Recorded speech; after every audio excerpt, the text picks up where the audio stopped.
It is actually depressing when people bring up Mean Girls now. We have so beaten the out of that horse. As far as I can tell, it is the one movie from 2000 to 2005 that people remember. There are dozens of us who constantly talk about Swim Fan. Okay. Welcome to Keep It, Cricket Media's show about pop culture and politics and what happens when they smack into each other at an alarming speed. I'm your host, Ira Madison III, a television writer and Fall Out Boy fan. I'm Louis Fertel. I'm a TV writer and Jane Fonda historian. Let's get into it. And we're back with an all-new episode of Keep It. I'm Ira Madison III. I'm Louis Fertel. I'm looking at my camera. I'm just not a fan of my hair this episode. And in a similar point, it is fortuitous that today I would be having ring light problems just as we eliminate Carrie Lake from the national conversation. All ring lights are down in honor of Carrie losing. At half-mast, yes, right. Yeah, at half light. Oh, that's cute. Oh, maybe I'll do that. Let's see if that works out. Oh, see, it's solemn now. I just turned it down for everybody who can't hear what I've done with my ring light. Speaking of passings, like Yes. Carrie Lake's, I'd be remiss if I didn't bring up Jon Aniston dying literally yesterday. Jennifer Aniston's father, and also for me, Victor Kiriakis on Days of Our Lives. Everyone who has watched Days of Our Lives at some point in their life, whether it's in college, with their parents, or if they still watch it now on Peacock, they know who Victor Kiriakis is. I mean, it's possible you've seen 12,000 hours of this man. Yes. He's been a staple since, obviously since before I was born, but definitely since I've been watching. And he was just, I don't know, it always reminds me, one, that Jennifer Aniston is Greek. Yes. Remember. When you look at older photos of her too, it's like, oh, okay, this is like where Nia Vardalos could have gone. Yeah. They're sliding doors. Doors. You have to look at the pre-Leprechaun pictures to know the full story with Jennifer Aniston, if you know what I'm saying. I say that affectionately. No, I love that bitch. Honestly, one of my favorite things, and this is dark, not favorite things that come out of like the Angelina and Brad Pitt rift, because it's not a good thing. Not a happy story. It's not a happy story, but being on my fuck Brad Pitt tip, now I'm just pro Angelina and Jennifer. And honestly, them like presenting at the Oscars together or being in a buddy comedy together would change culture. Also, they kind of are an ideal pairing just anyway, because Jennifer's a little bit like the by the book one who's like, kind of self-deprecating, and Angelina's more the, Rihanna eye roll girl and glamour sex They're bomb. literally Betty and Veronica. Yeah. Wow. Like, how hasn't this happened? Brad Pitt is Archie. Like, who gives a fuck about Archie? Wow. Has this parallel been drawn before? I feel crazy that we're only figuring it out now. But speaking of Jennifer Aniston, I also want to address her Allure magazine interview last week. If you ask me, she ate. She did. First of all, she looked great in these photos. You don't say. The woman has never looked less than a 10, but yes. Yeah, but she was wearing like the Chanel bra and stuff. Like, it was really like the Julia Foxification of Jennifer Aniston. Yes. And in the interview, she basically pulled a Gia gun and said that there was there's zero beauty at the Oscars parties these days. What happened to all the glamour? Now, she basically says, I'm a little choked up. I feel like it's dying. There are no more movie stars. There's no more glamour. Even the Oscar parties used to be so fun. Honestly, even though she sounds like she's saying the last line of Gatsby. Born ceaselessly into the 1993 Oscars. Daisy just struck by a car. She's like, well, the Oscar parties are gone. She's not wrong. The interesting thing about those comments is you can tell it's set up by the interviewer who asks her beforehand or says, no one will ever be as big a star as you were and are because, there's, pop culture is so fragmented now that someone can't be as centralized as Jennifer Aniston once was. And she was basically responding to that. But at the same time, it is funny to hear her say the Oscars parties used to be so fun because to my eyes, the same people are still going to them. Like, it's still Demi Moore. It's still Jack Nicholson. It's still Daniel Day-Lewis or whomever. Madonna, whatever. Does she mean that we have to do cocaine in private now? Oh, is that it? Yeah, is it a discretion thing? I think maybe there's more cameras and so the parties aren't as wild as they used to be. Is she upset that, she has to talk to David Furnish every time she sees Elton John? Is it more like, I would rather just be with Elton, And honestly, it's funny that, when people were responding, okay, 90s sitcom star with her talking about Oscar parties, but Jennifer Aniston at her height is just being on TV before she was doing movies again, too. Is more famous than, anyone who is, an A-list movie star now. Totally. No, it sort of shifted something in my mind was when Juliana Margulies told us about filming that movie with Glenn Close, Paradise Road. And she goes, wherever I went, people knew me and not Glenn Close because all over the world, people watch ER. Whereas not everyone all over the world is watching Dangerous Liaisons or whatever. Mm-hmm. Juliana Margulies could beat Glenn Close for an Oscar, is what I'm saying. Okay, well, that's a really upsetting thing to say. Not that I'm not a fan of Alicia Florrick, but... or Carol Hathaway. Or whoever she played on Snakes on a Plane.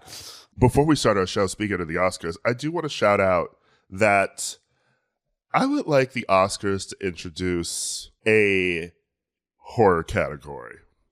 You think so? You think it's time? A horror and thriller category. I think it's time. I'm always a fan of giving out more Oscars. And I think that we're at a point now where, one, horror movies are so dynamic and interesting and have a lot to say about the world. And two, we're also getting a lot of lazy, cheaply made horror films. And I think that if there's an Oscar category for it, the cream is going to rise to the top. Oh, I do like that. You like this as punishment for people who say every horror movie is a 100.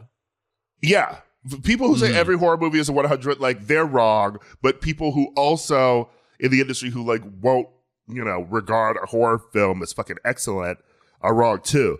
I'm saying this because I just saw Mia Goth in Pearl, and she is fucking amazing in that film. No, she's one of these amazing people, as opposed to I enjoy watching her or, she's good or she's serviceable. No, there's something specific, and I don't want to say her talent is multifaceted, but there's just something bracing about what she brings to the screen. And she's such a film nerd. There was a talk back with her and David Karger. And he was like, I'm from Turner Classic Movies. I have to ask, while making this, were you inspired by movies of the period? And she was like, like The Wizard of Oz and things. No, I don't like those kinds of movies. Oh, wow. In your face, Dave Carter. She was and me. Because Dave Carter's like the other Louis Vuitton in the world. So, yeah. You're just waiting for him to die. He's got a long way to go. He looks amazing. And he's living in Palm Springs, so he's going to survive a while. She said, no, I was inspired by films like Dancer in the Dark and Steve McQueen's Shame, which is actually where she got the idea and suggested to Ty to do that long monologue that she has in the film that's 12 minutes. She was like, it was great in McQueen's film, so I want to do it. She's like a film nerd. Just not old. Not old. Yeah. But let me say this about her. And normally, I would not have this instinct. If they do a Who's Afraid of Virginia Woolf reboot, she would be a pretty ideal honey. She's got that spooky thing. And she's got that, there's kind of a stage acting thing just about her in general. But that, what is going on in her head? And we're sort of on her side. And also, she's got bats in her belfry. Just she has the entire honey brain system going on. I would love to see that. And of course, Helena Bonham Carter would play Martha. Oh, she would. Okay. I was wondering who you were going to cast for that. Yeah. Actually, the men will just be eliminated. It'll just be the two of them. So I think Kate could do a good. Wait, Blanchett? Yeah, Kate Blanchett. Oh yeah, I mean, it'd be a bit sexier. Yes, that'd be wonderful.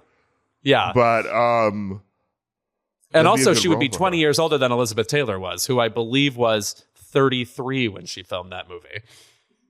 Yeah, there's this recent Twitter thread where someone was going over just like actresses from like the 50s and 40s, like when they were in films, and they're like minds blown that like some of these actresses were like 19 in these films. Oh, sure. But dressed to look like they were 38. Oh, absolutely. No, I mean, even just Bette Davis being 42 in All About Eve is like, think about a 42-year-old actress now. I mean, she would never be, as far as I know, would not be treated as washed up that way, you know? But that's because we don't have indoor smoking anymore. Oh, God, which we lament every week on this show. Speaking of people who were washed up, but no longer are, Lindsey Lohan is back. She is, yes. I didn't realize we'd be getting basically a direct Overboard remake from her.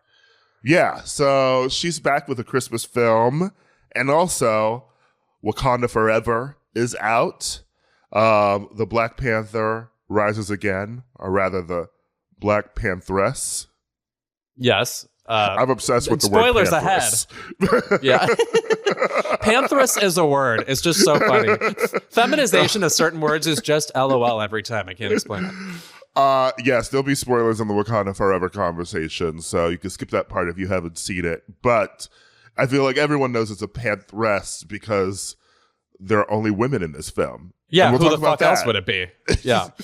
Also, we've got Grammy nominations, and Twitter is going to hell, so we're going to get into all of that. All right, we will be right back with more Keep It. Falling for Christmas and Wakanda Forever, the two contenders for Movie of the Year, both premiered this weekend. Which is the category at the Oscars, Movie of the Year.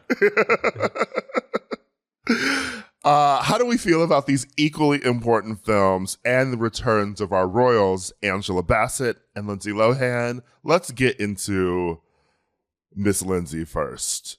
Sure. Because it's sort of impossible to spoil Falling for Christmas. Yeah, no, it's not based on like a Dashiell Hammett story. The twists and turns don't take you to an amazing conclusion you'll never forget.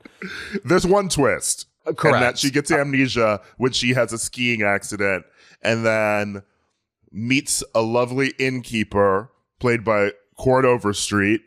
And obviously they fall in love, and then obviously she'll get her memory back at some point and then have to choose between her old life and the new man.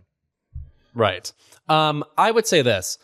I do remember, I would say, great performances from Lindsey Lohan. Mean Girls, I would say she was very winning in The Parent Trap and Freaky Friday. I would still say there is a serious hiccup of self-consciousness every time she delivers a line now. And I don't know that I would consider any moment of hers in this movie great, though you can see she's very game for the silliness of the movie. And I think that's fun to watch. But for the most part, I was like, you don't have it anymore. That was my feeling. I feel like she's giving it more in the social media clips. The thing that she did at Fallon and like the other like little things that are online, I just feel like, yeah, the movie, there's a lot of reticence on her part. And it feels like she's worried she's going to fuck up. Right. Yeah. It feels cautious, and it just doesn't have any flair to it. Like, and not that it's supposed to be a hilarious movie, but like, there's a lot of like physical comedy. It's a very goofy movie, and some of that I think she hits, but it's never laugh out loud hilarious either. I should have known, by the way, that there would be an amnesia storyline because her father in the movie is Jack Wagner. Jack Wagner, a soap legend. Theme of the episode. And also, I hope this gets people to look up the song All I Need again, because that's one of the great one-hit wonders ever. 84, his era of attempt at pop stardom. Yeah, it's the time when people like Rick Springfield are leaking into the Hot 100. We're just giving everybody a shot. David Naughton has, making it. We were like, that guy is so much fun in a Dr. Pepper commercial. He should be on the radio. That's because he was Frisco on General Hospital at first, but I know him largely from Melrose Place. Right. Yeah, but the amnesia story is basically Overboard, but it's not. It's giving Overboard remake with Anna Faris. Yes, it's not giving good Overboard. Yes, but also it is eliminating the thing from the original Overboard that makes it borderline unwatchable, which is, oh, you're basically kidnapping and taking advantage of this woman. Whereas in this version, they're both agreeing to say they don't know who she is, and they're like kind of working together to figure it out, as opposed to Goldie Hawn is not my family's new slave. I feel like more than just her performance too. I feel like the entire movie is cautious. I feel like it was very much a let's get Lindsey back in the film. Let's just put it out there, just thrown together by Netflix, really, because the script's not great. There's no flair in the directing or like anything, and honestly, no shade, but the cast is giving. Did we shoot this in Vancouver? Just like all of the other people surrounding her character are just sort of, they're not bringing anything to the table. Yeah, right. Yeah, it's not very like TV performances, and it doesn't feel elevated at all as a film. And there are much better Netflix rom-coms. I mean, Do Revenge was better. To All the Boys I Loved Before. Not that I was obsessed with that movie, but that had more of like a groundedness to it. It had a POV. Yes. And I will say about this movie, it is also replete with in-jokes about Lindsay Lohan that the entire world would understand. So they're not even in-jokes at all. Like, there's a scene where she is singing Jingle Bell Rock, and she's like, I love this song. And it's like, ugh, yes, we remember the film Mean Girls. It is, can I say something? It is actually depressing when people bring up Mean Girls now. We have so beaten the shit out of that horse. And as far as I can tell, it is the one movie from 2000 to 2005 that people remember. Maybe outside of Eternal Sunshine. Like, nothing else is going on at that time anymore. Unless, I don't speak to the Lord of the Rings people. But besides that, nothing is going on. And so to even hear that, it was just like, there are dozens of us who constantly talk about Swim Fan. Okay. Sometimes I see that guy at parties and I'm always like, wow, I'm here with the Swim Fan guy. Jesse Bradford, right? Yes, Jesse Bradford, ex of Azealia Banks. You remember when they dated? Yes, right. Wow, what an awesome couple. Yeah. But there's another scene in the movie where she's wearing a jumpsuit that reminds you of Herbie. And it's like, all right, let's keep congratulating these brain-dead millennials on remembering the 3 movies they've ever seen. Honestly, let's make another Herbie film, okay? I feel like that's where I want to see. That's where I want to see Lindsey, okay? Yeah. Fully loaded. I think we could load him up some more. Herbie, even more loads. I want to come second. Yeah. Remember that song? I want to come first. The nerve of that song. Really vile. Whoever threw that down her throat. Yeah.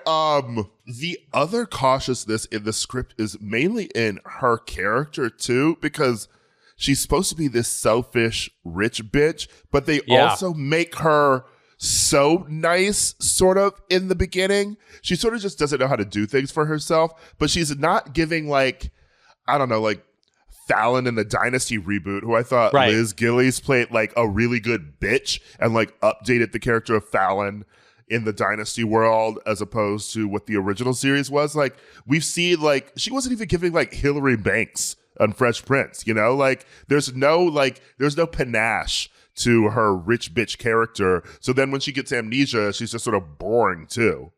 Right. It's like she's hoping not to be unlikable even for a second. So even during the part of the movie where she's being tended to, like she's in the Material Girl video, she still is like kind of bedazzled by the whole thing and like a little bit shy about it always occurring to her. Whereas that actually, narrative wise, it would make more sense if she were a completely different way before the accident. It's actually a sort of confused movie in that way. And there's no real tension, obviously. We know she's going to get together with Cord, but there's no real tension when she's getting the memory back because she's a perfectly likable person when she gets her memory back too. Like, there should be the tension of, oh, she's back to being a bitch again. Does he Right. even want her? Right. That was the good part of the bad movie regarding Henry with Harrison Ford. He can't remember his past or whatever. Then it turns out he was cheating in his real life or something. See, that's good. That's good. You know what? Weird thrillers of 1990. I see you. Speaking of people with amnesia, you know what this movie actually sent me to start watching on Hulu? Samantha Who, which is still fucking funny. It's Christina so fucking Applegate funny. just got a star on the Walk of Fame. It was good to see her again. She did, and she has MS now, and that fucking sucks. She just is like a cool, like she's one of those people where it's like, if she had a new show out, you'd be like, oh, of course I'm going to watch that. She's a total pro.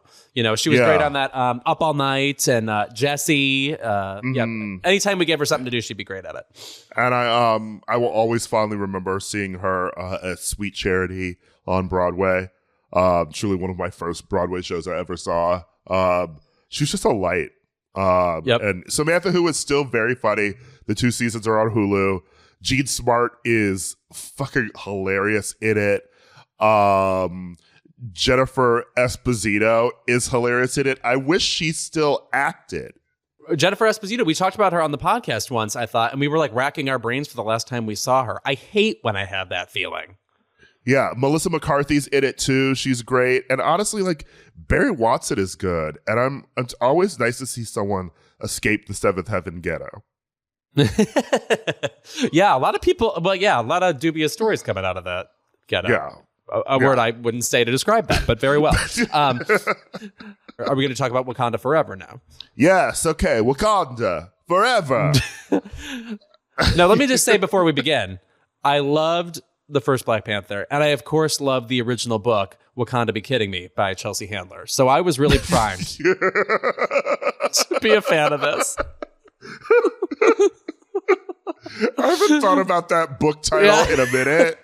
It really was super brave. Like, the way people went for her throat. Yeah, I mean, it really is something else. But this movie, it was nice to see the ladies get a lot of emotional stuff to do. But at the same time, I sort of thought this movie was a drag. Like, outside of the first 40 minutes where it is not just fun, but fucking silly, as in Denai Guerrera and Letitia Wright jumping into somebody's dorm room to shame this girl for how she's living and use her for their big project or whatever. I thought it was mostly like funereal, and here comes a spoiler alert. Guys, I did not come to this movie to watch fucking Angela Bassett die. Who signed me up for that? Absolutely not. She should be in all the movies. Yeah, I enjoyed the film more than I expected to. I was really worried about how they were going to deal with Chadwick Boseman's death. And I thought that they were very respectful of him. But there's something missing with him not in it, you know? Like, there's something missing just about his playfulness. Like just a smile that he would have in a scene, the way he would bounce off everyone else. It was obviously, you know, like a sad film. The proceedings were just sort of very dire and dread. Yeah. And then of course, you know, like, thank God for Namor, who is the hottest thing I have seen in film in quite some time. He was thank pretty you, jarring. Ruth Carter. Thank you, Ruth Carter, for keeping him just in his briefs as he is in the comics. That was great. It was fun seeing a new character, a new world being uncovered. But I also wanted to see more of that world. And I will say, for the beginning of the film, the really beginning of the film, sort of did that thing where it made me forget I was watching a Marvel movie. But then it becomes more Marvelified as it goes on. And then by the end, when they're fighting on the boat, it's just sort of, okay. Right. No, it definitely gets back to Power Rangers fighting by the end. And I just want to say, speaking of not just Power Rangers, but VR Troopers, the off-brand competitor to Power Rangers. Yes. I know you remember Ryan Steele, Caitlin Starr, J.B. Reese. There, I've got it. They have these cutaways to like the characters in costume, as in you see like Letitia Wright, just her eyes while she's in this fight mode, and she'll like say things, and it looks like Power Rangers when you're like looking in the Red Ranger's eyes and he's shouting something as the big battle is going on. That looked so fucking cheap. Yeah, I hated it. And it's like, obviously we got Riri Williams as Ironheart. Delightful. And she was very fun. And I liked her screen presence. I'm going to watch the Ironheart series for her to see what else she brings to the table. I liked her original design of the Ironheart costume before she got to Wakanda. It looked cheaper when she got to Wakanda. It looked too sleek. And yeah, I get it that she's sort of like, like a new Iron Man. But then having 3 people in those fucking screens, like doing the thing that like Robert Downey Jr. always used to do where he's just talking from a screen. I was like, we got to do something better than this.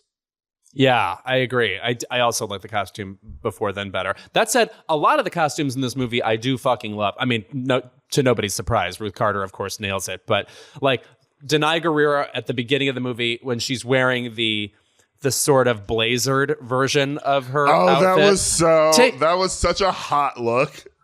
Yeah, no, it was taking, Black Panther to the boardroom, which, sometimes he has to be.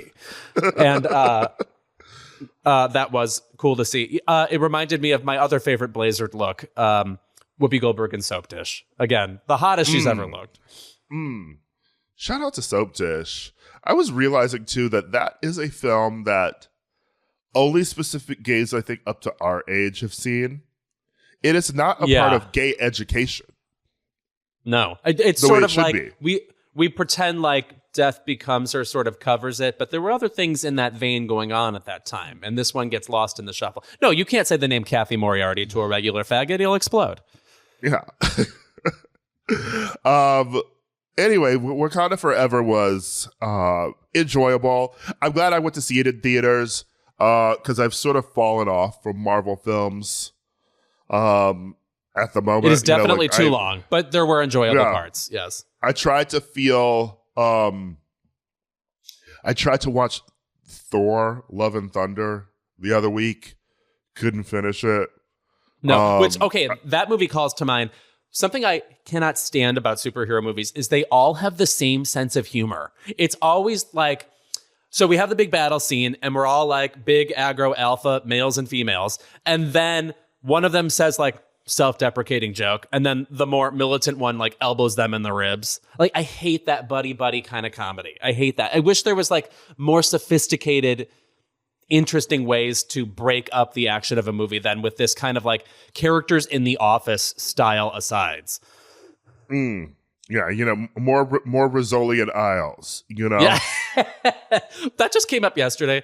My friend Brooke Diablo Cody had the best joke about Rizzoli and Isles, which is she wanted to work on the commercials for the movie and say, "You'll be Rizzoling in the aisles at this week's Crime Caper." Come on. Come on. It does make me miss the buddy films of like Shane Black. Oh, right. Wow. Last you brought Boy up Barry Scout. Watson and now Shane Black. Yeah, you're combing the annals. Do you remember Kiss Kiss Bang Bang? Oh, great. That's like the best thing Robert Downey Jr. ever did. Yes, and Val Kilmer, and it's, he's, it's Val Kilmer or Robert Downey is gay in it, but it's gay, like, hard-boiled detective story. It's so fucking good. And it was Shane Black's directorial debut. I don't know what she's up to now. I hope making a new film. The 2018 Predator was abysmal, so maybe not. But close that book. You know what? Yeah. The Nice Guys with Russell Crowe and Ryan Gosling was fucking hilarious. And you would not associate Russell Crowe with hilarity. I don't watch The Insider for a yuck. So, throwing a phone can be funny. Oh, that's true. Yeah. Depending on who catches it or doesn't catch it. Also, speaking of her again, the Azalea's beef with Russell Crowe was funny. Oh my God, I forgot all about that. Jesus, I need like a fucking glossary for her history or a index, a bibliography. I mean, listen, I love him, but fuck Kevin Bacon, okay? Like, we need 6 degrees of beef with Azealia Banks. I think we have to market that ourselves. How connected is a celebrity based on the beef they've had with Azealia Banks? Oh my God, I think that could work. You could throw out like Greer Garson, connect her to a beef with Azealia Banks. I bet you could do it in 3. Anyway, this is we're sort of now gearing up towards the other big events of the year, which are sort of like the Oscar movies. So I haven't seen any of them yet, but I'm looking forward to a bunch of them, honestly. But a bunch of them I'm also feeling like, from early reports from people, I'm like, I'll be watching this at home. Yeah, we'll see. I mean, I will be seeing them all in theaters, but I will be doing some reluctantly, of course. And of course, I'll be rewatching Tar again soon. It's on VOD now. Is it really? Yeah, it's on VOD now. As soon as I saw that, I was like, me and Lydia Tarr are about to get cozy tonight. I was going to say, would Lydia Tarr like me to watch that on VOD, though? Because as you know, I only do things as she says directly. Otherwise, my career will be adversely affected, as she promised. Lydia Tarr might not like it, but Cate Blanchett would enjoy it. That's probably true, yes. Yeah. Watch the movie at home, Lewis. She says, folding her legs for the 80th time. Her giant, like, maroon pantaloons. So Beyonce has officially broken Jay-Z's record as the most nominated artist in Grammys history. But who gives a fuck? Where are the videos? Yes. Also, that's really strange that she wasn't number one before, given how many times she's won. But anyway. The Grammys are back, and we're always reminded how much I don't really care about this show. I mean, talk about an award show where my interest in it has just hyperbolically dropped over the years. There's a lot of factors. It's the amount of nominations. It's the amount of categories. I mean, I'm looking at Record of the Year right now, and it's, what are we at, a full dozen? It's just, it's literally the records of the year. Here are the records we remembered from this year. And so it just, and yet also they continue to reward at the top these like monoculture type superstars where, I'm sorry, Taylor Swift just does not deserve 3 Album of the Year wins. It's fucking weird to me. It's strange. I'm not saying she's not extremely popular and talented and has a lot of fans, but when you look back at this category and she comes up 3 times over the past 10 years, it makes you think there simply wasn't that much music out there, and there was. I mean, listen, she is the music industry at this point. Oh, trust me. When I look at those charts and she's the top 10 on the Billboard, whatever, I just want to throw my hands up. It's not that she's not bad. It's like if we decided, the Mercury Prize should go to Shawn Mendes. It's like, yep, he's good at what he does. Sounds great on the record. Truly a big star. And yet I find there is something lacking that awarding other people would remedy. Well, in other news, if Taylor Swift is the music industry, then Dave Chappelle and Louis C.K. are the comedy industry. They're the backbone. Good Lord. Did you watch his SNL monologue this past weekend? Absolutely not. I actually did. First of all, it has to be among the longest monologues ever in the history of SNL. It's something like 14 minutes long. Yeah, I thought it was the whole episode. Wouldn't it be great if he just went up and he just started talking and then it was an hour? And the other cast members just went home. You saw like Heidi Gardner in the audience just sort of shuffle on out midway through. Yeah, anyway, best comedy album this year is Dave Chappelle, Louis C.K., Jim Gaffigan, Patton Oswalt, familiar names, and Randy Rainbow. Wow. Randy Rainbow is just some guy we know on Twitter. He's like sitting over there, basically. And now he's in the ranks of these people. So I guess that's a thumbs up to homosexuality. Yeah, and about as funny. Oh, no. He's one of those people where I think like his prime demo became like 50-something liberals. And they like a particular amount of on-the-nose content, and I think he's had to keep feeding that over the years. I sort of remember him being like 10 years ago. I mean, I guess he had some tweets that were unearthed that were unsavory, but I remember him sort of being like more like traditionally just gay for gay content once upon a time. Mm-hmm. Yeah, she sucks. Well, all right, you may say that. I'm over the rainbow, okay? That's what Call that me song's Dorothy. about. Yeah, in Judy, when she's singing that's what it's about. So what was Chappelle's monologue about? I saw the controversy from it, some of the controversy, but I also ignored the tweets because I also just don't care about that man anymore. Right. Well, he was going on about Kanye for a while, and he actually had one joke I liked, which was he said he grew up among Jewish people. And by the way, almost every time he goes into like a comedy set that ends up being controversial afterwards, he always begins with blank and blank are my friends. Like, it's like he's setting you up for like the offensive content. But anyway, he said, I grew up around Jewish people and I learned about them that way. And I would have questions like, why do some of you dress like Run DMC? Okay, funny. That speaks to me. But then as he went on, he sort of like did this thing where he was like, I'm just saying, if you've ever been to Hollywood, like there's a lot of them out there. And it's like, okay, but the joke is, but seriously, I'm stoking these anti-Semitic feelings that people have and that have been magnified in a large way by Kanye West, who I'm allegedly taking down right now. Then he comes back to it at the end.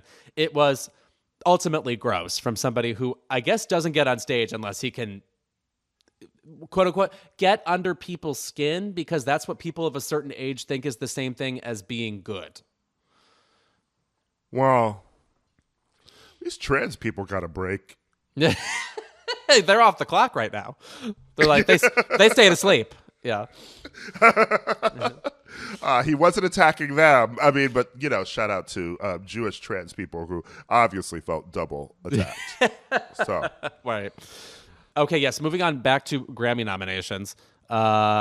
But like best R&B performance, there's some things going on here. You've got Beyonce with Virgo's Groove. This feels, but she's up against Jasmine Sullivan. Never mind. I thought it was going to be Money in the Bank, but you never know. Let me tell you something. I had taken a break from that lady's album. Oh, that lady, as you know. As she was tiring me out while waiting for the visuals to arrive. But I listened to just Virgo's Groove yesterday because someone tweeted it out. And I was like, yeah, this song is so fucking good. That song takes you away. Yeah, it's just, it's really a phenomenal song, and I can't wait for years down the line to still be listening to it. So this is a reminder that, yes, I fucking love Renaissance, and I'm excited for Beyonce at the Grammys, but also I don't trust the Grammys. Correct. Yes. Also, because they played in her face before. No, right. And also, this is just one of those years where Adele's in contention, and I'm looking at the best pop vocal album category where it's ABBA's Voyage, an album I'm happy exists, and that's where the compliments end. Adele's 30. Coldplay, Music of the Spheres, right there around. Harry Styles, Harry's House. I wonder if that'll get it. Or Lizzo's Special, which I feel like there's too much on-the-nose messaging in Lizzo's album, but I feel like the Grammys would be attracted to that. As for Harry Styles, I guess the strength of that single, which is still lingering in the top 10, I am blown away by how popular As It Was is. It is not like a bad song, but it just makes you feel like, are there only 4 songs at the moment? Why are we still spinning that one? He is still touring. Yeah, true. And selling out stadiums. Like, he is massive. Dua Lipa's also still touring, by the way, which is wild to me. Like, that album is still carrying. What what faggots have not seen her in concert yet? Is she in like Chechnya? I think she's in South America right now. Oh, okay, there you go. But I will also say, listen, I'm a Ready One Coldplayer, but this album wasn't for me. Oh, really? I just haven't really listened to it that much, I haven't been in the mood. I haven't been in a Coldplay mood, but maybe once the winter hits, and like I'm wandering around like cold New York City streets, then I'll want to listen to some Coldplay.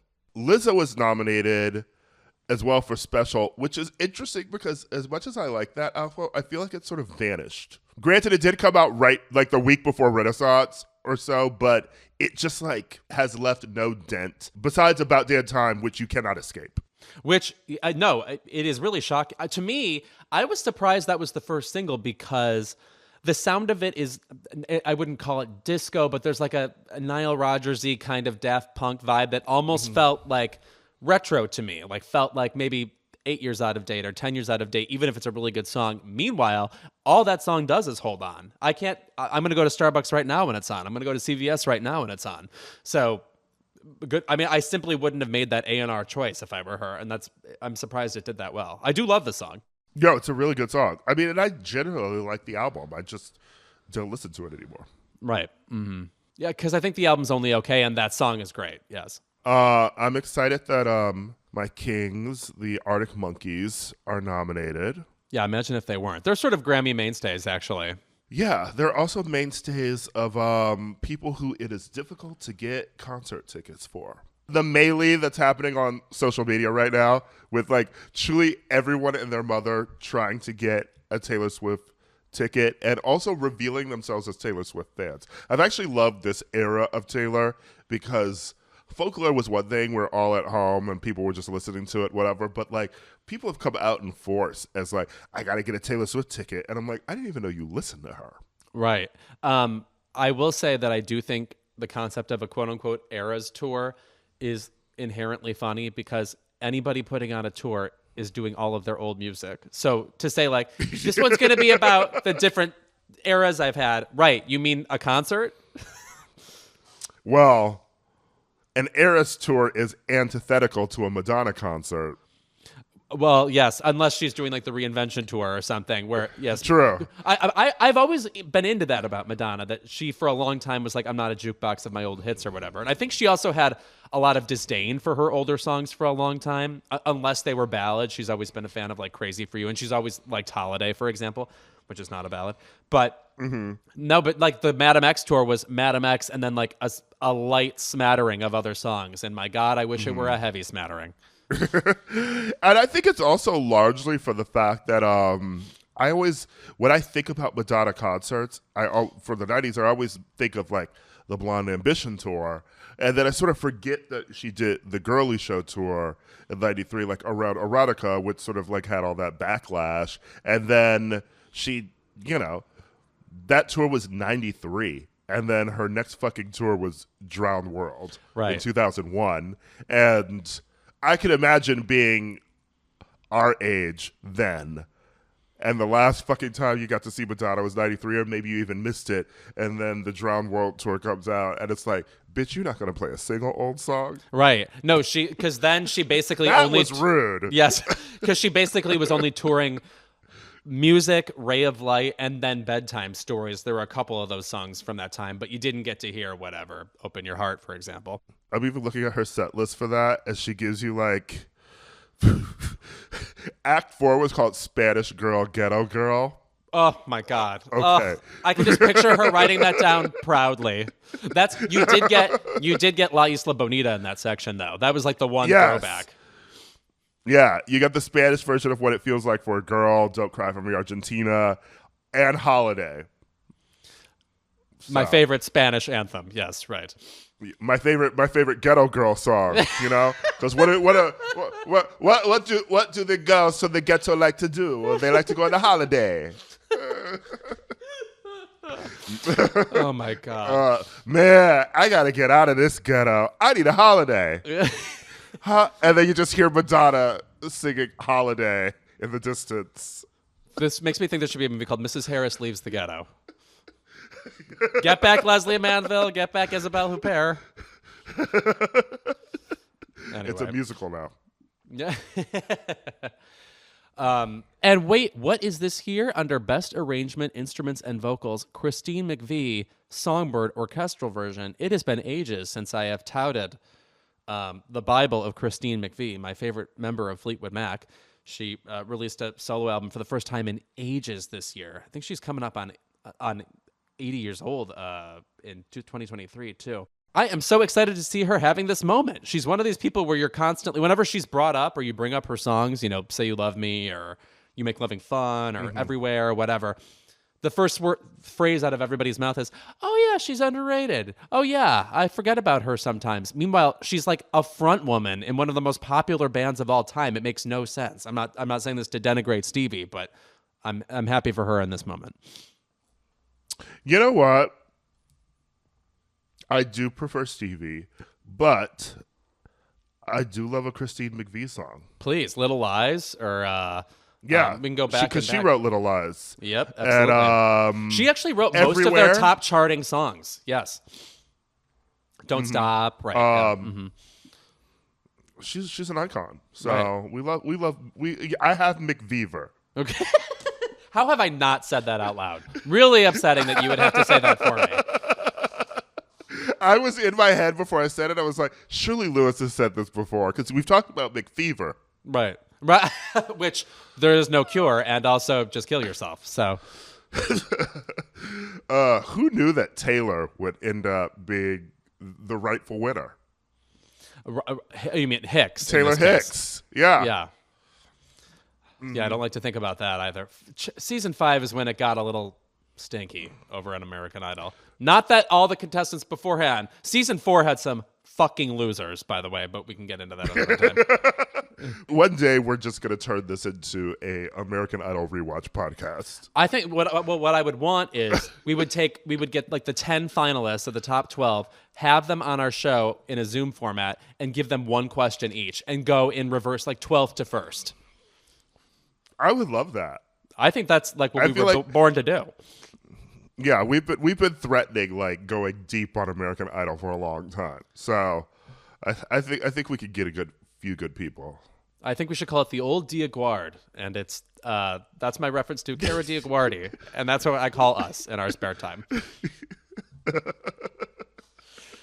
I call us the Simon Reverse Cowell Girls.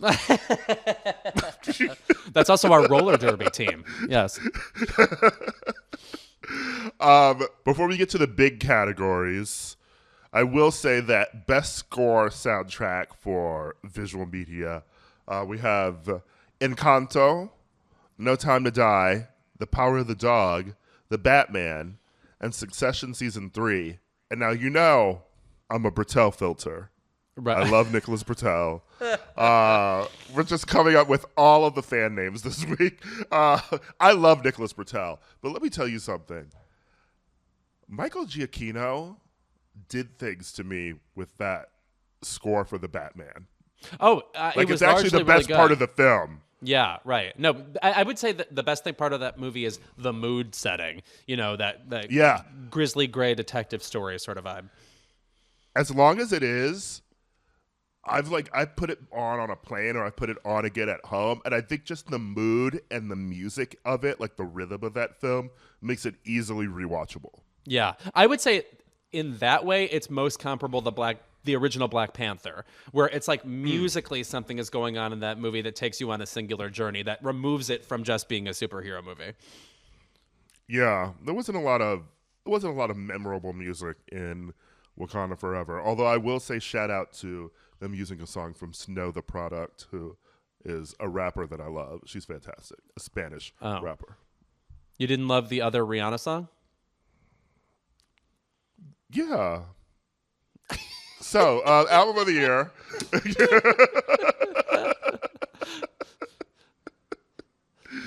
We've got ABBA, Adele, Bad Bunny, Beyonce, Mary J. Blige, Brandi Carlile, Coldplay, Kendrick Lamar, Lizzo, Harry Styles. And that's about everybody. I want to also say, Brandi Carlile, I'm not saying she's not miraculously talented. She is one of these John Legend people or Alison Krauss people who I think just lives at the Grammys. And they're like, it would be awkward if we didn't give her nominations. She's like on the stage right now. It's like she has Airbnb squatters rights or something. Yeah, on the stage right now, right next to her. Yes. Oh, yeah. Also, who's preparing to present and/or win an award, and she's not even nominated. Also, Brandi Carlile is one of these, like, I don't want to say nefarious people, but it feels like she's always whispering in some legend's ear. She's like, here I am working with Joni Mitchell. Here's Bonnie Raitt. Here's whomever. She's coerced her way in with everybody. Again, it's not that she's not talented. I just think she's a killer. I'm just saying she's going to kill all these people. She has easy access, and she's going to do it. Watch out for the killer. The killer's coming. Obviously, I'm rooting for Beyonce. I don't know what kind of chicanery will be going on this year, but if Renaissance doesn't get it, well, I will be taking to the streets. Unless there are no visuals by the time the Grammys roll around, in which case I'll say, that's what you get. Also, by the way, do people even really like that Adele album? It was fine. No. It was a fine. Does she even like it? No, right. It took her She didn't forever even to put it tour out. off of it. No, she was like on the fence about it. That's what happened. I'm even on the fence about that song that's like 37 weeks at number 1 or whatever fucking happened with Easy on Me. Meanwhile, everybody, it's a critical smash renaissance. So it would be, I have my hand in backslap formation ready to attack the entire Grammy voting committee. All right, when we're back, keep it. And we're back with our favorite segment of the episode. It's Keep It. Lewis, what are you keeping this week? We just have to get this out of the way. I'm going to waste an entire Keep It on this. Let's just say keep it to everything occurring with Twitter. I'm going to go through a few of the highlights of the past couple weeks. Elon Musk agrees to buy Twitter for $44 billion, walks into Twitter HQ with a bad joke, immediately fires top Twitter execs. He then asked users for $20 for verification, then asked users for an $8 verification badge. Then they laid off 3,700 employees, which the company is now being sued for, which of course they would be sued for that. Insane move on his part. Several prominent celebs and comedians have their accounts suspended or banned, including Kathy Griffin. Twitter adds a secondary official verification badge in addition to the first, gets rid of the second badge hours later. Musk calls a town hall meeting for employees, informing them that bankruptcy isn't out of the question for the platform. Amazing. And also ending remote work for all, because that's going to help. An internal report warns that the FTC could be investigating the company for billions of dollars in fines. Twitter Blue is suspended for all users. Twitter lays off 5,000 more employees. All because one man would love to be cool. He would love for you to be like, he did it again with his spacely sprockets and his crazy, fantabulous inventions, sending people to every which planet. There's no reason this man should be in charge of this service, which I am now in the unfortunate position of defending, because there is something to me that I like about Twitter and continue to like about Twitter, which is there is such a cacophony of noise from news media, from people, from brands. And the thing about Twitter is it relegates everyone to turn taking. Like, nobody is dominating your feed at any one time. You're not stuck watching a video, really. You can move right on past it. And so to me, there's something ideal just about the way the information is presented, or at least it's pleasing to me. I'm not saying it's not full of horrible people or people saying horrible things, but the internet is full of those things too. And I'm not saying that Twitter has historically done a good job of dealing with things like bigotry or abuse or threats of violence or whatever. Obviously, that's a concerning thing. But it just really actually does make me a little sad to think that Twitter could be, I don't know if it's going to disappear in the next 2 weeks. That feels a little doomsday-y. It's on the Mayan calendar. Yeah, right, yes. But I do have to say, in the future, it will be funny trying to explain Twitter to people, because it really was like, you would watch the Emmys, make a joke about Amy Sherman Palladino, and hope Patton Oswalt liked it enough to share it. That was the point of Twitter. That's why we did it. And by the way, that's how you know Elon Musk is not a real one. Comb his Twitter for jokes about Amy Sherman Palladino. You will find nil. You're absolutely right in the fact that Elon Musk is desperately trying to be cool. He's desperately trying to be Twitter's main character every day. He thinks he's funny. He is absolutely not funny. He is, frankly, a loser. Yes, he is maybe the most famous loser alive, and I'm Donald Trump and him are fighting, but I mean it's that like literally loser thing. No, unfortunately, Donald Trump is actually funny. That is true. He is a straight bitch, which is a rare breed of funny person. Yeah. He is, bitch is the perfect definition. Like, when Donald Trump goes after you with a joke, you are gonna laugh, and you're gonna be like, oh. That was actually a good one. Elon Musk has never made me laugh. Do you remember his horrendous SNL episode? Ugh, right. Ugh. And he brought his mom up on stage, which was such a cloying plea for, like, find me likable, find me relatable, whatever. It was so horrible. Because maybe one of the only people who wants to be as cool as Elon Musk wants to be cool is Lorne Michaels. Oh, right. I have a friend at work who does an amazing impression of him that I would like to invoke right now, but he's like, Elon, we love it. I can't even do it. I sound like a bird. I can't do it. I also sometimes forget what Lorne Michaels looks like, and I think of Mayor Bloomberg. I don't know why they're both the same person in my head. Oh, yeah. Well, there's certainly, like, you've never seen them out of a suit, that kind of vibe. Yeah. He wants to be funny. He wants to be cool. It's the way it's imploding is so funny to me because it feels like every day there's a new sort of like the Bastille is being stormed here. Yeah, totally. This is a different chaos every day. There were more people fired this morning while we recorded because he didn't like the way that they were talking about him in Slack. Oh, people were like, Lord. Twitter has always sort of been like a place where you could criticize your boss or things, and like, no more. I mean, the mean things that we used to say about Jonah Peretti in Slack to his face during town hall meetings, we didn't get fired for those. But Elon Musk has no thick skin. What I would say about Elon Musk is he wants to be Groucho Marx, and instead he's Margaret Dumont. He's the constantly getting duped person in the comedy equation. I'm sure that comparison has been made 100 times. You know who loves responding to Elon Musk's jokes and telling him he sucks? Tommy Vietor. Oh, yeah. Well, you know those libs. I mean, they've got time on their hands. They can't get anything going. You know. Ira, what is your keep it this week? My keep it, once again, goes to Ticketmaster.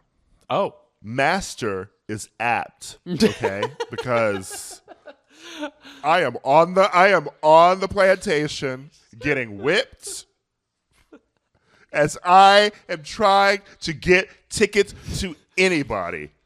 This isn't even just about this week where apparently like everyone is like in the trenches fighting for their lives to get Taylor Swift tickets. Earlier this week, I tried to get Paramore tickets. The amount of money I had to pay for Paramore tickets was obscene. Really? Because of the fees added with Ticketmaster. And also, I have my verified fan. I got a verified fan for Paramore. And verified fan, by the way, is one of your favorite artists is going on tour. And with Ticketmaster, to ensure that no bots or whatever get the tickets, you have to sign up for verified fan. And then you get verified or you get waitlisted. And if you're verified, you get to participate in a pre-sale. Oh, okay. So you're moved to one slightly better box. Yes. Ticketmaster deciding whether or not I'm a real Paramore fan is bullshit. Yeah, that is upsetting. So I mean, you put in the work. Yes. You put in the misery. It's all yes. Thank you. Okay? And you know what? Ain't it fun?